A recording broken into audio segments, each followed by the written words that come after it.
আল্লাহর কসম, আমি আল আজহারে কোরআন নিয়ে পড়াশোনা করেছি। আইআইএম এ কোরআন নিয়ে masters, human embryology in the holy Quran. পিএইচডির 5 বছর human behavioural patterns in the holy কোরআন।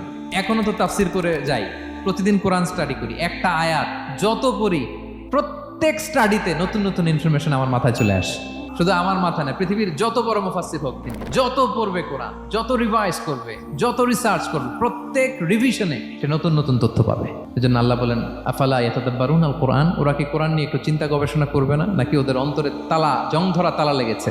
প্রতিটা আয়াত পড়ার সময় এর পেছনের গল্পটা কি, বর্তমান সময়ের সাথে কিভাবে এটাকে অ্যাটাচ করা যায়, কোরআন নিয়ে গবেষণার কথা এবং চিন্তার কথা বারবার কোরআন আমাদেরকে বলেছে।